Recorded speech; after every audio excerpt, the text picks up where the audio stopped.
I'd love to, if we may, Rick, start big and broad with you. The U.S. economy, you have a great vantage point. How would you describe it right now? I think it's still very robust, to be honest. Now, the data that I look at is obviously off of our properties, and our properties are growing in terms of attendance on a double-digit basis year over year, so that's very strong. Our sales per square foot are continuing to grow at a very strong pace, and we have a lot of demand for retail space. So retailers, the best-in-class retailers are growing. You take a look at a broader picture, I think there's a little bit of softness out there in some of the categories. Luxury is not growing as much as it has. There's some luxury retailers that are suffering a bit. But I'm still pretty bullish on the consumer in the United States. We should remind everybody, the properties and the developments that you've done have really served at the higher end of the consumer. People even outside of the Los Angeles area would be familiar with the Grove, for example, or perhaps Miramar in Montecito, just around Santa Barbara. But the vast majority in the Southern California area. What about Southern California's economy, that economy that you focus on? What have you noticed in terms of changes in the last couple of years as we've heard this steady drumbeat of information about people leaving the region because of the regulatory environment, the cost pressures, what have you? Well, I think you're right, and I think it's a challenge. So when you take a look at LA City, in particular, LA County, you do have a very overregulated, tough business environment, and it's very tough, especially on middle or small businesses, to operate in the city because of the cost of operation. So you do have businesses leaving, and that's troubling because the backbone of our economy in Southern California are the small businesses. So, one of the things that we push for, I push for as just a business person and a member of this community, is to be more business friendly and to start deregulating so we can grow businesses in the Los Angeles region. And I think as a state, we have a problem with that.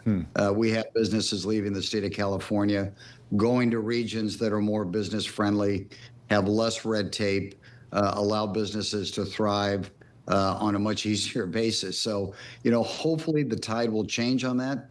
But it's certainly an issue in Southern California, and I think California in general. Yet you remain, Rick. You have not moved to Arizona. You have not moved businesses to Arizona, to Texas, to Florida, these areas of the country where people from California have been going as a result of regulatory easing, one could say. Will you stay in California? Well, I'm bullish on California. I'm going to stay in California. I believe in it. I think we should be leading the nation in California. I think we should be leading the nation in Los Angeles. And I also have a practical problem. You can't pick up large projects and move them. I can't pick up the Grove and move it. So I have to remain engaged, bullish, and hope we change the trajectory.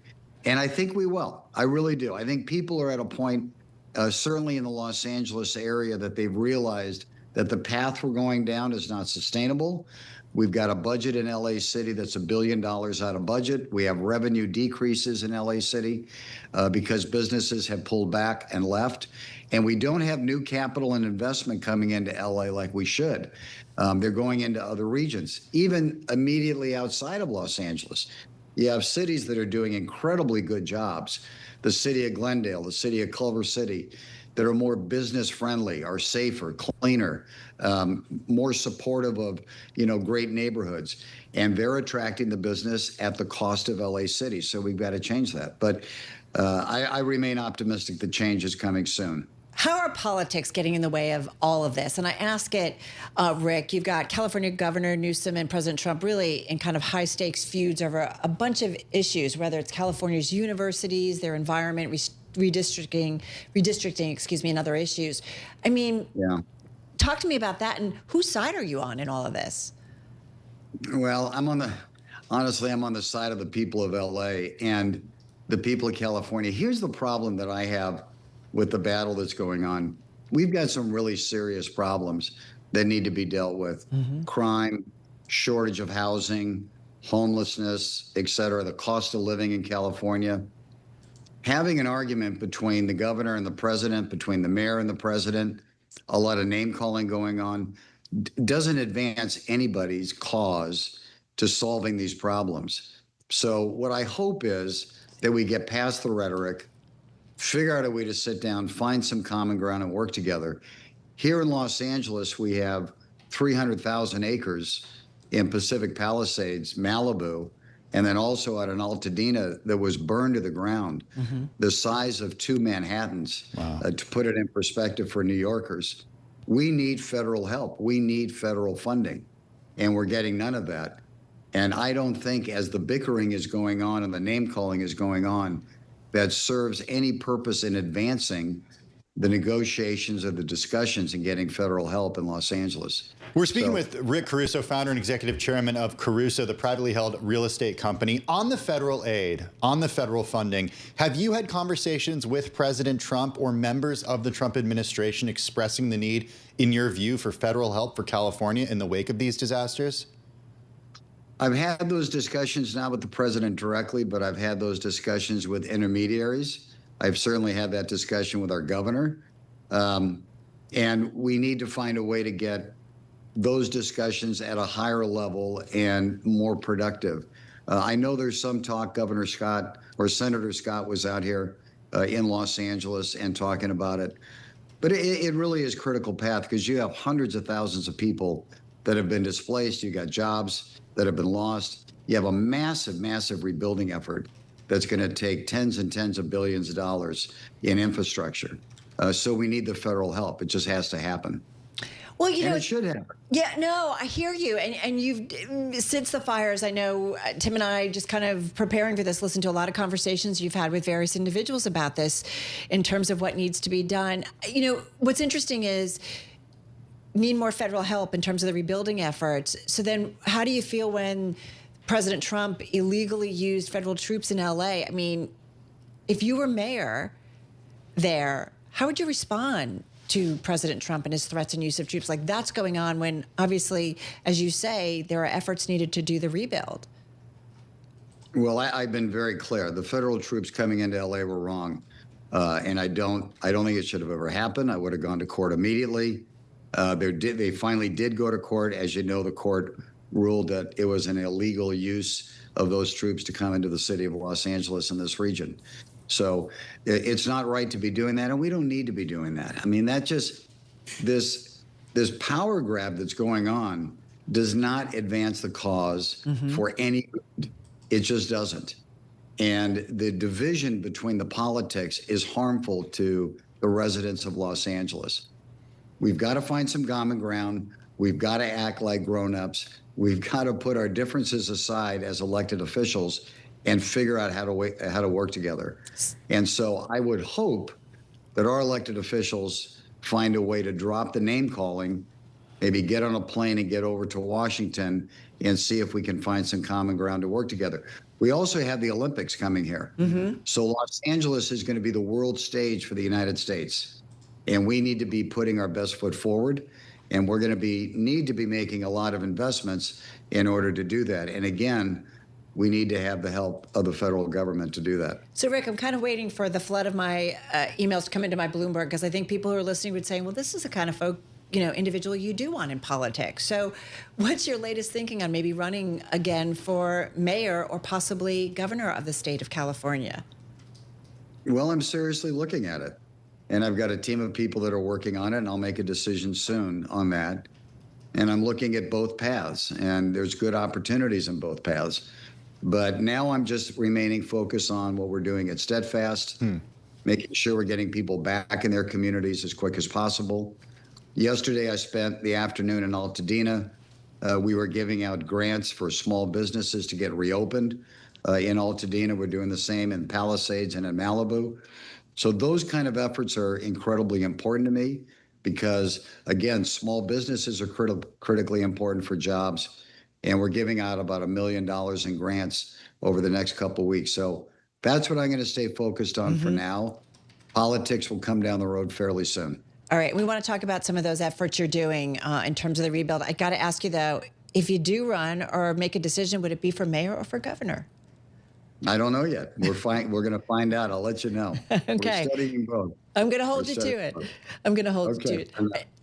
Hey, Rick, I'm curious about just fire resilience in California, especially in the wake of Palisades. I'm from the Central Coast. I was glued to watch duty because of the Gifford fire just a couple of weeks ago. I mean, I spent, 10 days just refreshing that thing, watching the progress of that fire. What is the right way for Californians to be ready for what has become just a part of daily life for a big portion of the year? Well, we have to have very smart brush management. You know, one of the problems in the Palisades, we had 40 years of brush that were not maintained by the state, the county, or the city. That was rocket fuel. We have to have water. I mean, it was an unbelievable circumstance that we had reservoirs that are empty. So the competency level at the government and being prepared is critically important. LA City was not prepared for this fire. This fire, in my opinion, and I think in most people's opinion that have seen the facts, is this fire could have been prevented, certainly significantly mitigated in terms of the damage. And then we have to be encouraging people to build with non-combustible materials. You know, fortunately, the village that we built survived it, but it survived it because we were prepared to fight the fire. But equally important, we built it with non-combustible materials. And so it was able to withstand the fire around us. And we had a lot of smart people doing some things. So we can build better and smarter, but we also have to have better infrastructure. You know, the fire hydrants need to work. They were not working in Los Angeles. The reservoirs need to be full. And this is an opportunity right now to rebuild Malibu, Pasadena, Altadena, and Palisades in a way for the next 100 years and to get the right infrastructure put in. It's an incredible opportunity to create these communities for the future. And that's why we need to work with the federal government, get the right federal funding, and get some smart leadership locally that builds it back properly so that we can withstand fires and other natural disasters in the future. It can be done. Rick, the nonprofit you are leading, as we said, called Steadfast LA, you've got companies such as Netflix, Amazon, JP Morgan Chase, CBRE Group, so many who are working to restore these communities, but you guys are looking at everything. You're using AI. How long do you think it's going to take for the rebuild? And ultimately, are we talking about kind of the cities of the future in terms of the materials used and how it's done? You know, I think it's going to take, there's going to be phases. I look at it, what's going to be happening 1 year from now, 3 years from now, 5 years from now. 1 year from now, for example, the little downtown of the Palisades is going to get reopened. We're going to rebuild the park. Steadfast is leading the park rebuilding. Schools are getting back reopened, and we're involved in supporting the school systems and getting reopened. Same in Altadena, same in Malibu. I think in 3 years, you're going to see a lot of the homes back and running. We have some really encouraging programs with an alliance of builders who are coming together to buy in bulk, be able to build less expensively. And so that's really important to do. And I think in 5 years, we're going to be in pretty good shape getting these communities back on its feet. The biggest challenge we have, honestly, is the lack of diligence, the lack of urgency from the local governments to get permits issued. And we've got to speed that up and cut the red tape, both in the county and in LA City, so people can rebuild. Hey, Rick, before we let you go, I want to talk a little about your family foundation that's been involved at this point for more than 30 years in Watts, the Caruso Family Foundation. And it serves organizations, a slew of organizations in the area. And I'm just wondering, you know, the focus is on healthcare, it's on education, at-risk kids. I'm wondering why we need organizations to step in and fill the gap that isn't necessarily provided by other organizations. Why do we need the Caruso Family Foundation to do this? When will your work be done and you won't have to help bridge that gap? Well, I don't think our work is ever going to be done, but I have to tell you something. It's one of the most rewarding parts of my life and my wife's life and my family's life that we can help kids that are at risk, living at or below the poverty line, and you bring opportunities to them and the right education and the right support. We have kids that are living in some of the worst and toughest conditions in LA, and they're now at Harvard, MIT, Georgetown, USC, UCLA, and they're just excelling and doing it on their own because they had the right ecosystem around them and the right start and the right support. And government alone can't do everything. It never has been able to. You have to have philanthropy. And people need to give back and lean in and support churches and schools and all these great organizations that we have out there. And what I would argue for is we need more people to be leaning in. We need more foundations to be giving back, because the reward and the payoff is so great and so huge. And it really does change these communities, because these kids are coming back and helping others. I just find it one of the greatest parts of my life is being involved and being able to see these kids just take off and do great things.